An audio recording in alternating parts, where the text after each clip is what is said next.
Why Bernie?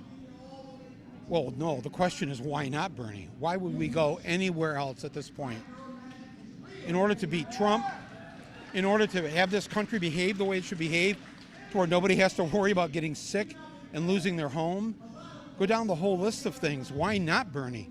Why? Who would work for $7.25 an hour? This is our moment, and this is our chance. And believe you me, the powers that be, especially on the Democratic side, they don't want to see Bernie happen, and they're in for a rude awakening, I think. Trump is calling him a communist. Is this? I mean, but you know, like, because he knows a lot of people are afraid of socialism or democratic socialism. So where does that go? You should put together a clip thing on the CBC of everybody who called Franklin Roosevelt a communist. That was the #1 thing he was called. Thank God for the things that he stood for. Okay, we got to go. But it's the Canadians. Look at this. They'll just interrupt you, you know? The Canadians will never say, wait a minute, we're talking to him. Wait a minute, we're talking to him. There, see? Yeah, oh, that's I'm good. Learning. Practice that. I'm learning. Répétez, s'il vous plaît. Wait a minute, we're talking to him. All right. Would you please finish your thought? Are Americans too afraid of socialism, or as Trump would have it, communism, to vote for Bernie Sanders? No, Americans are not afraid of us taking care of ourselves. We're the richest country on earth. It's absolutely insane that we treat each other this way, that we allow our schools to be this way, that we don't have daycare. We don't have all these things that we should have. And we have a better chance of that with Bernie Sanders than anybody else. Thanks, man. All right, appreciate it. Yeah. Thanks.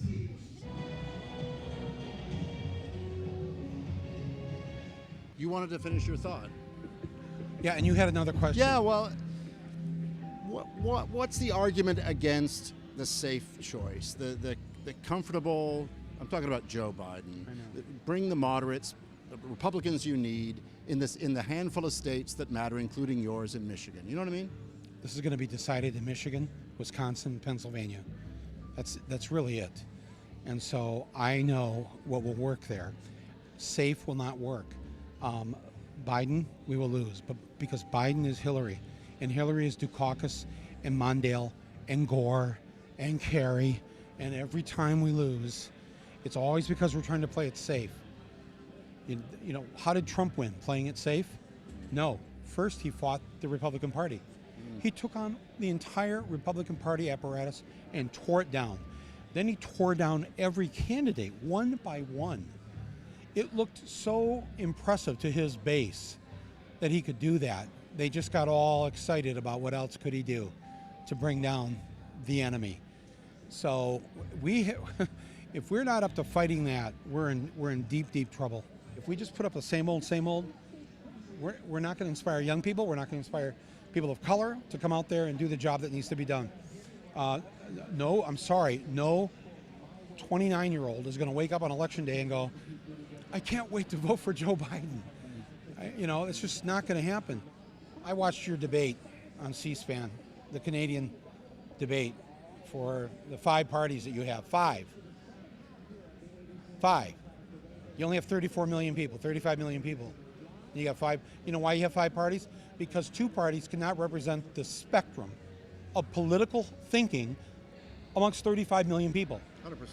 So you have to have these, and then they have to come together in Parliament and compromise, form coalitions, whatever, get along, and do what's best for Canada. This is so sad where we are at. And you must, looking at us, you must just, because I know you like us, and you've met enough of us to know we're good. We are good people. A lot of you are. Yeah, the rest, it takes a little while. We're a little slow sometimes.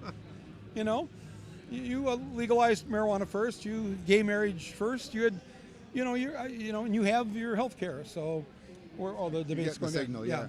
Thanks, man. Thank you. Yeah. I appreciate it. Yeah. Thank you. And I just want to say this about the CBC. I grew up as a teenager, had the good fortune of living right across the river from Canada, and the CBC and that 9 p.m. news show. The National. It's the show I work for. Is that right? Well, as a teenager, the 6:30 news would come on in the U.S., but at 9 o'clock, we'd learn the truth about Vietnam from the Canadians. the CBC covered the war in a somewhat dispassionate, from a distance way, but told the truth that we were not being told 2.5 hours earlier on our nightly news. And I've always appreciated the fact that we could pull in Channel 9 from Windsor and be able to know how we were not being told the truth. So I've been eternally grateful to Canadians for that. So thank you. And to the CBC.